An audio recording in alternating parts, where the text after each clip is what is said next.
गर्मियों की तपती दोपहर थी। सूरज आग बरसा रहा था और खेतों में काम करते हुए रामलाल का शरीर पसीने से तरबतर हो गया था। वह एक गरीब किसान था जिसने अपनी पूरी जिंदगी इसी छोटे से खेत में मेहनत करते हुए बिता दी थी। लेकिन इस बार बारिश ने उसका साथ छोड़ दिया था।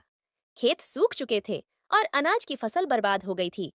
रामलाल के घर में पत्नी सावित्री और दो छोटे बच्चे थे, गुड़िया और मोहन।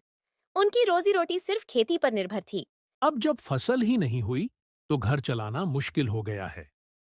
कर्ज पहले से ही सिर पर है और सूखे ने चिंता और बढ़ा दी। गांव के साहूकार ने पहले ही कड़ी चेतावनी दे दी कि अगर पैसे नहीं चुकाए गए तो वह हमारी जमीन हड़प लेगा। एक दिन जब घर में खाने के लिए कुछ भी नहीं बचा, तो सावित्री ने रामलाल से कहा। कुछ तो करना होगा, बच्चे भूखे सो रहे हैं। रामलाल के पास दो ही रास्ते थे, या तो गांव छोड़कर शहर चला जाए मजदूरी करने, या फिर हिम्मत न हारकर कोई और उपाय निकाले। उसी रात वह अपनी टूटी फूटी खाट पर लेटा सोचता रहा। फिर अचानक उसे अपने दादा की कही एक बात याद आई। जमीन कभी धोखा नहीं देती, अगर उसे सच्चे दिल से मेहनत और प्यार दो तो। अगले ही दिन रामलाल ने हार मानने के बजाय एक नया फैसला किया।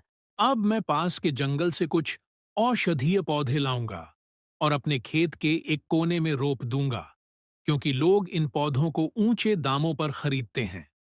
साथ ही मैं सब्जियों की खेती भी करूंगा, जिससे जल्दी आमदनी हो सके।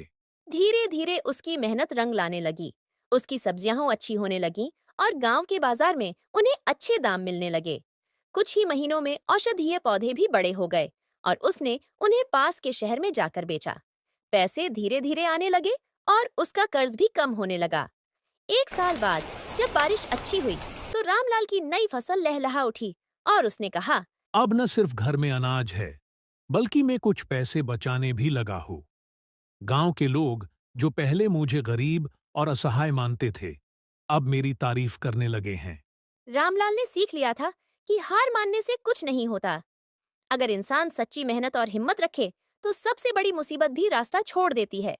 उस दिन जब सावित्री ने अपने बच्चों को भरपेट खाना खिलाया, तो उसकी आंखों में आंसू थे। लेकिन ये आंसू दुख के नहीं, बल्कि खुशी और उम्मीद के थे।